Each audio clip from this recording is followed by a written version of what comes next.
Kalau orang sudah memiliki kesimpulan bahwa filsafat itu penting, itu artinya dia sudah bisa melampaui standar umum. Bisa melampaui standar umum artinya bahwa dia sudah bisa bersikap secara lebih mendalam atau melihat sesuatu yang lebih jauh atau melihat sesuatu yang lebih tinggi. Kenapa demikian? Karena sesuatu yang umum itu orang tidak perlu terlalu belajar. Itu sudah instinktif sifatnya. Contoh seperti makan itu penting. Ya, semua orang tahu kalau makan itu penting. Orang sadar kalau dia lapar, maka dia punya kesimpulan makan itu penting. Duit itu penting, semua orang tahu. Karena dengan duit orang bisa mencari sesuatu, bisa membeli sesuatu yang dia inginkan. Artinya kesimpulan-kesimpulan umum seperti ini tidak perlu dilakukan dengan cara kontemplasi, tidak perlu dilakukan dengan cara berpikir secara mendalam, mencari sebab akibat, atau memberikan dasar bagi suatu tindakan. Tidak perlu seperti itu. Akan tetapi untuk sampai pada kesimpulan filsafat itu penting, dia harus bisa melampaui keterikatan-keterikatan yang sifatnya itu umum. Dia tidak mengingkari, tetapi dia berusaha untuk mencari lebih tinggi daripada umumnya orang. Artinya dia sudah memberikan porsi yang lebih tepat untuk akal yang memang ada dalam diri manusia itu. Ya. Akhir-akhir ini muncul perbincangan mengenai apakah filsafat itu penting atau tidak. Kalau tidak penting, lebih baik apakah jurusan filsafat itu dihapus saja. Seperti itu, ya kan? Saya senang sebagai alumni filsafat ada komunikasi seperti ini. Artinya ini juga adalah momentum untuk memperkenalkan kepada banyak orang tentang apa itu filsafat. Apa manfaatnya, apa perannya dalam ilmu pengetahuan, sehingga orang yang dulunya menganggap filsafat itu ilmu yang aneh mungkin, atau ilmu yang tidak relevan, tidak membumi dan sebagainya, itu dengan adanya perdebatan seperti ini, itu adalah kesempatan bagi kita untuk sharing, untuk belajar. Salah satu narasi yang berkembang adalah bahwa dulu filsafat itu menjadi ibunya pengetahuan, dia melahirkan banyak ilmu pengetahuan. Nah sekarang ilmu pengetahuan, sains itu sudah seakan-akan mandiri, sehingga tidak lagi memerlukan filsafat. Oleh karena itu filsafat lebih baik dihapus saja. Itu narasi yang berkembang selama ini. Apakah demikian adanya? Apakah kalimat ini adalah euforia dalam tanda petik keangkuhan daripada saintis yang merasa bahwa mereka sudah bisa hidup mandiri, meninggalkan sejarahnya sehingga filsafat dianggap tidak penting? Saya punya kalimat sederhana ya. Ini misalnya tentang sains, katakanlah benar bahwasannya sains itu berkembang. Akan tetapi dunia saintis itu tidak selalu ilmiah. Oke. Ilmu pengetahuan memang berkembang, tetapi dunia para ilmuwan itu tidak selalu ilmiah. Mereka pasti adalah manusia yang mengalami kehidupan yang beraneka ragam. Statement para ilmuwan juga tidak pasti seia sekata dalam satu bidang yang mereka tekuni. Ya, sama-sama seorang dokter misalnya, mereka juga punya sikap yang berbeda terhadap agama, terhadap moral, terhadap filsafat dan sebagainya. Ini menunjukkan bahwasanya ilmu pengetahuan bukan satu-satunya penyebab orang menjadi sepakat dalam satu hal.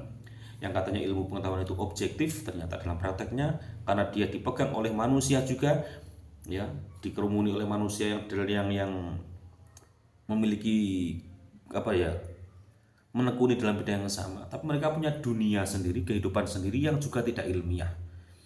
Entah itu keruwetan dengan dirinya sendiri, dengan masa lalunya, dengan traumanya, dengan keluarganya, dengan ekonominya, dengan bias-bias yang ada dalam pikiran mereka, sehingga mereka punya statement, punya sikap yang berbeda-beda. Nah, ketidakilmiahan inilah yang tidak mungkin bisa diselesaikan dengan cara yang atau bidang yang mereka tekuni. Bahwa dalam matematika 1 tambah 1 sama dengan 2 itu iya, Akan tapi dalam kehidupan, satu orang takut tambah satu orang takut bisa jadi dua orang berani.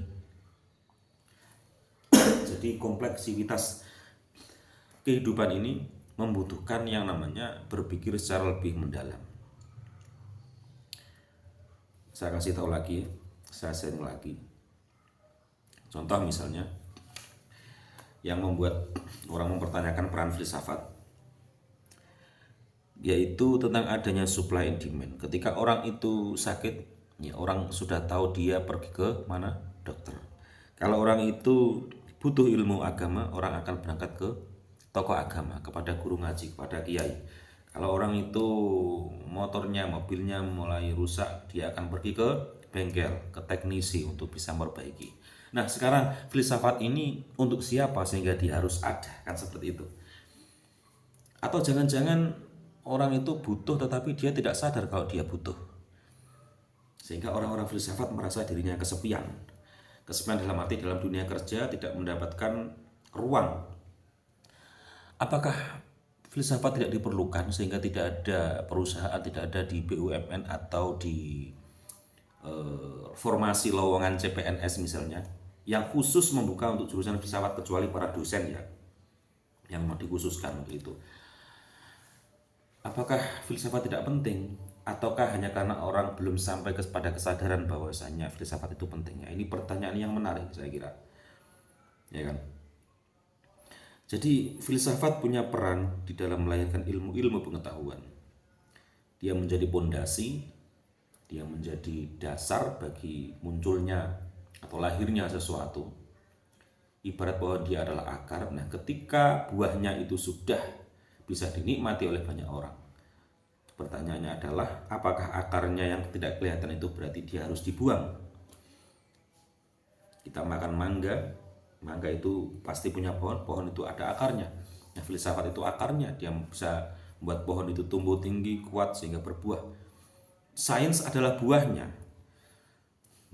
Apakah kemudian mangganya itu dinikmati tapi kemudian melupakan akarnya? Karena akar itu memang diam, dia tidak kemana-mana, diam dan tidak kelihatan. Nah, filsafat juga seperti itu. Dia ditanya perannya apa, kok sepertinya tidak kelihatan.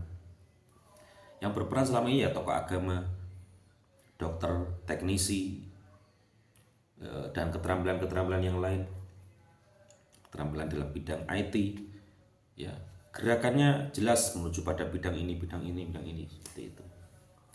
Penjahit jelas yang dihasilkan apa, pelukis jelas karyanya apa, musisi jelas seni musik. Tapi filsafat di mana dia perannya? Ya, filsafat dia selalu menjadi di belakang layar, seolah-olah dia di belakang layar. Jangan lupa ketika kita memegang pulpen, ini adalah alat tulis, akan tetapi alasan untuk menulis, kenapa harus menulis, di waktu apa yang tepat untuk menulis, ya, dan nilai dari tulisan saya kira-kira akan seperti apa. Nah, disitulah sebenarnya peran filsafat. Disitulah peran filsafat. Contoh lain lagi, kalau orang bertanya apa sih manfaat filsafat, bisa jadi loh orang sembuh itu ketika dia sakit bukan karena dia minum obatnya, bukan karena dia ketemu dokternya, bukan karena dia bertemu dengan obat sesuai dengan dosisnya. Bisa jadi dia menemukan sesuatu yang unik dalam kehidupan ini yang membuat dia berubah seketika, yang belum pernah dia jumpai, yang belum pernah dia pertanyakan, yang belum pernah dia ingat selama ini, yang buat dia sadar akan keberadaan sesuatu, sadar akan nilai daripada suatu hal. Nah, disitulah pekerjaan filsafat. Dia mempunyai kecenderungan untuk mempertanyakan hal-hal yang tidak banyak ditanyakan oleh orang. Kalau kita tarik ke ranah, ke konteks Indonesia yang memiliki ideologi Pancasila, betapa kita bisa bayangkan ketika sebuah ideologi tanpa landasan filosofis, ya apa jadinya? Dia hanya akan menjadi ya konsumsi sesaat saja, menjadi hafalan, menjadi hafalan, kemudian menjadi apa ya? Iya, dihafalkan saja, hafal sila satu, kedua dan seterusnya. Akan tetapi bagaimana menjaga ideologi tersebut, bagaimana orang bisa menggali maknanya, kemudian menemukan relevansinya di dalam sebuah keadaan tertentu. Nah, itu butuh skill daripada orang-orang filsafat. Jadi penjaga Pancasila semestinya ya, dikhususkan orang-orang yang memang berkecimpung dalam dunia pemikiran, dalam dunia filosofi. Nah, disinilah kepekaan suatu negara, kepekaan pemerintah terhadap filsafat itu memang seharusnya kita kita pertimbangkan gitu ya. Selama ini mungkin banyak terabaikan, tapi mudah-mudahan dengan perdebatan seperti ini kita bisa menemukan makna yang lebih mendalam lagi, lebih berarti lagi tentang apa itu filsafat. Bisa jadi orang itu gagal untuk melakukan kejahatan karena filsafat. Mungkin orang merasa keren ketika berbuat jahat, ketika berbuat onar, tapi ketika dia dipertanyakan, apa yang kau maksud dengan keren? Apa yang kau maksud dengan ampuh? Apa yang kau maksud dengan kekuatan dan sebagainya dan sebagainya. Ketika dia dipertanyakan tentang apa yang dia yakini, maka orang akan cenderung untuk melihat secara lebih mendalam tentang apa yang dia lakukan, dan itulah pekerjaan filsafat.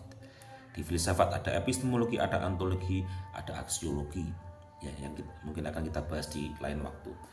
Dan untuk masalah nilai tadi, nilai orang merasa gagah, merasa hebat dengan kenakalannya, dengan keonarannya, dengan keinginan untuk membunuhnya, itu bisa kita telaah, bisa kita ajak mikir secara ontologis. Ontologis itu apa? Fakta. Ontologis itu apa? Ontologis adalah fakta yang sejati dari sesuatu. Sebenarnya ini apa? Gagah gaya itu apakah benar-benar sesuatu yang memiliki landasan kuat secara ontologis sehingga orang harus meyakininya. Nah, ketika keyakinan ini mulai goyah, maka orang akan mulai berpindah cara pandangnya sehingga bisa membuat orang itu gagal melakukan kejahatan. Karena apa? Karena terlatih untuk berpikir secara filosofis.